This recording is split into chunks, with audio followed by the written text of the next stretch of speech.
Lumen Christi,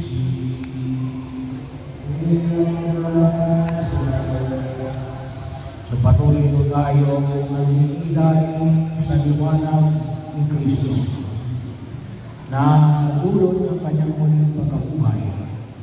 At sa ikatlong linggo na ito ng ating pagdiriwang ng muling pagkabuhay ng ating Panginoon sa Kristo, narinig namin yung pinamanin ni Jesus yung masakit sa pandinig kay hahangalin ninyo.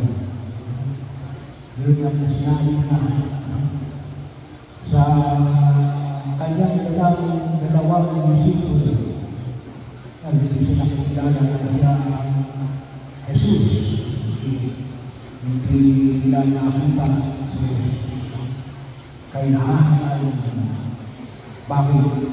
Dahil hindi nakita o nakilala ang pagkilos ng Diyos sa gitna nila. Ang ito rin ako, bahagi rin ng ating pagmilitan na nawa po ay makita natin ngayon sa buhay natin, lalo-lalo na yung mga nakalipas na mga araw, yung mga nagsisimba everyday.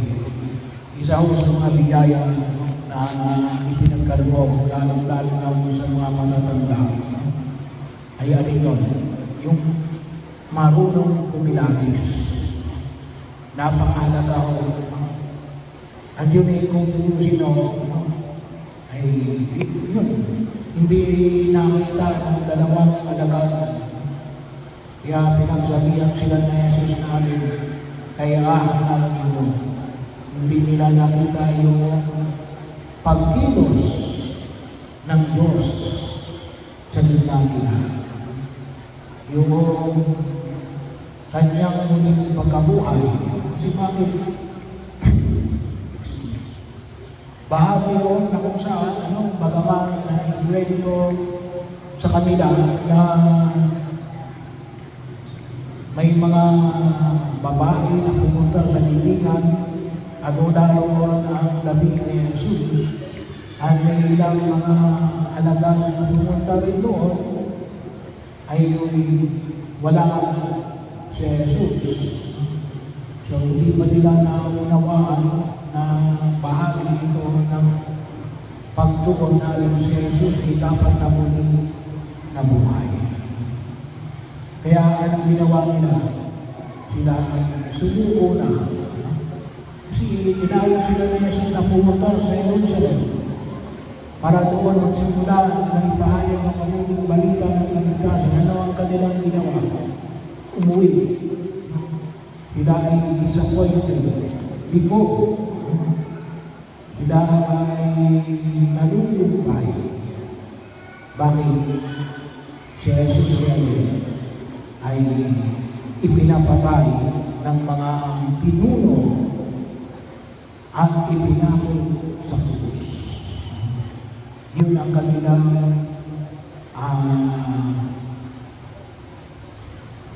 pagkaunawa.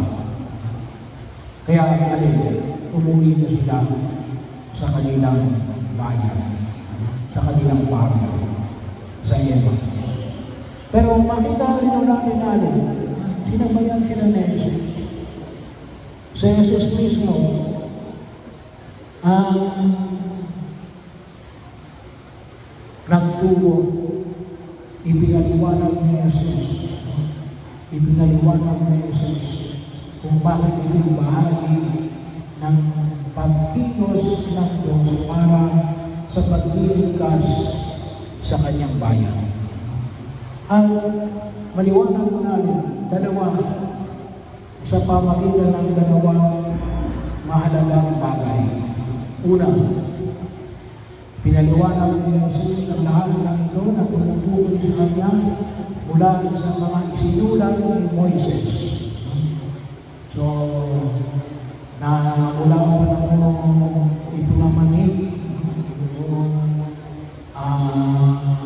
paglikha, yung pagkakasala ng ibang Adam, yung kanilang paglalakbay yung pagpili ng Diyos kay ako, yung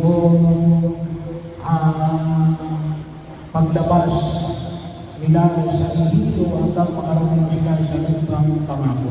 Kaya napakahalaga yung banal na kasulatan, sabi na mula sa isinulat ni Moises at ng mga propeta. Basically, yung tumutukoy sa atin sa banal na kasulatan, kasi yung panahon na Jesus, yun mo lang yung banal na kasulatan, Old Testament. Yung New Testament ay isusulat pa 70 to 80 AD pa. Ito ay 33 AD pa lamang. Kaya bahagi yun na kung saan yung nakita ko natin, nagbasa tayo ng banal na kasulatan. Well, kahit na yung pag-isip ba natin every day o every Sunday, makinig tayo maigi. Unang pagbasa sa ating responsoryo, ikalawang pagbasa, yung ating unang pagbasa, at yung ating ikalawang pagbasa tumutukoy sa na sa mga gawa ng mga apostoles sa pinayag sa templo natin. Kahit na pinagbabawalan sila ng mga Hudyo at ng mga pamuno, mga namumuno, ay pinakilala nila natin sa Jesus ay muling nabuhay. Ay siya'y nagbibigay ng buhay na walang hanggan. Yun ang pinaghuhugutan ng lakas na kahit sila ay hulihin at ipapatay, at nakita natin halos silang lahat ay napapatay gawa ng pagkapahayag na si Kristo'y muling nabuhay ay ginawa nila. Bakit? Ay maliwanag sa kanila natin si Kristo ay muling nabuhay. Kaya magbasa ko tayo kahit na sa Facebook, medyo nakalagay ng mga readings of the day. O kahit na yung Sunday readings. Yung isa o kalimitang inaano ko sa mga may mga cellphone, sa may internet kay awit@mapuri.com. So, pwede mo natin mabasa yung mga pagbasa ng araw na ito. Kung nahirapan kayo magbasa, pwede nyo makinig, may audio file. Pwede tayo makinig. Kasi ano makita ko natin? Kasi ito yung istorya ng mga taong nakilala nila ang Diyos. Istorya ng pagpapakilala ng Diyos sa tao. Bahagi yun na makita ko natin na naging bahagi ng libo-libong taon na nakalipas. So makikita natin ito yung panamaraan ng Diyos na kanyang ipinamanid sa mga istorya ni Job, ni Jacob, ni David. Bahagi yun. Kaya napakahalaga yung patuloy natin pagbabasa ng banal na kasulatan. Hindi yung natatapos yun. Bahagi yung marami yung pwede namin pagnilayan. Pero tayo rin nawa ay magnilay.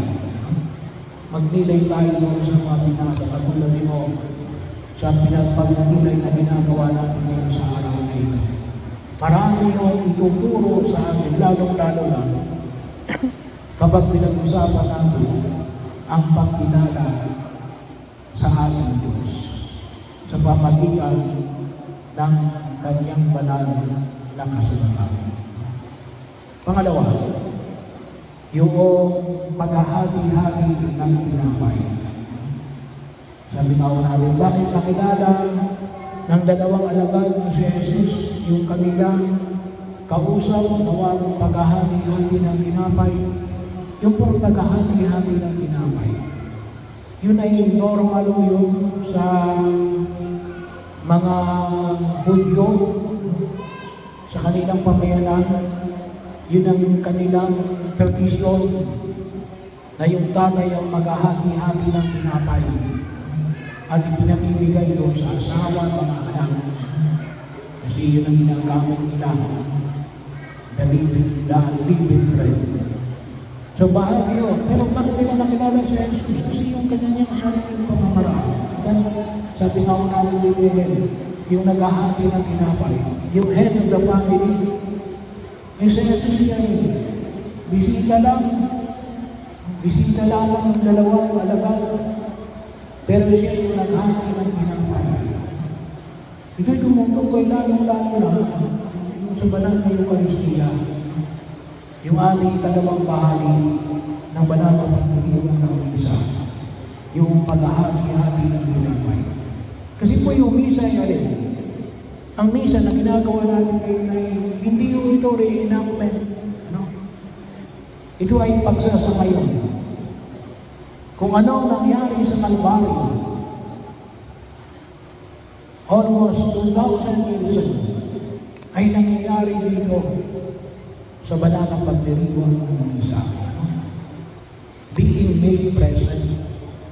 So tayo ay isinasa ngayon yung nangyari sa bundok ng Kalbaryo na kung saan hinati ni Jesus ang kanyang sarili para tayo ay maligtas. At sana po pakinabangan natin ang kalimitang binabanggit ko kung walang hadlang. Tumanggap kayo ng komunyon. Ano ba yung hadlang? Yung kasalanang malaki. Ano yung kasalanang malaki? Yung labag sa sangpautos ng Diyos. Ano ba yung sangpautos ng Diyos? Ibigin mo ang Diyos na higit sa lahat. Huwag mong gamitin ang pangalan ng Diyos ng walang kaguluhan. Magsimba ka pag-araw ng linggo. Igalang mo yung ama na. Huwag kang papatay. Huwag kang makikiapi. Huwag kang magnanakaw. Huwag kang manirang uri, magsinungaling o magsakti laban sa kapwa. Huwag mong pagnasaan ang di mong asawa. Huwag mong pagnasaan ang di mong pag-aari. So, kapag nakagawa tayo yan, huwag na tayo magtutunod. Mangumpisa muna tayo. Pero kung wala tayong malaking kasalanan, magtutunod tayo. Pero kapag may malaking tayong kasalanan, huwag tayong magtutunod. Bakit? Lalaki na yung ating kasalanan. Huwag niyong tingnan na, baka anong isipin ng iba, hindi ako ng komunyon. Walang pwede humusga sa iyo kundi ang Diyos. Pangalawang kailangan yan, yung Eucharistic fasting. Kaya pag sinabi na, hindi ka nagkumunyon, pwede mong sabihin na, wala akong isang oras na hindi kumain bago magkomunyon. So, bahagi yun. So, maliban lamang ng tubig, bawal ang anumang uri ng inumin at pagkain. Kahit o bubble gum, bawal. So, isang oras bago magkomunyon. Kapag wala ho ito, magkomunyon tayo. Bakit? Paano mo nasabing kilala ko sa Jesus? Gawa lang ng nabasa mo sa libro? Hindi. Kasama ko sa Jesus. Tinatanggap ko sa Jesus. Kaya nga pag sinabi ng ibang tinanggap mo ba sa Jesus, bilang pagligtas, ayong mga Katoliko, tinatanggap namin. Hindi lamang sa isip, hindi lamang sa tainga, hindi lamang sa puso, katawan at ulo. Kaisa natin sa Jesus. Kaya kung inusin no, kapag talaga tayo nakikinig kay Jesus, tayo ay masabi natin na, Panginoon, tulungan mo, kaisa mo ako.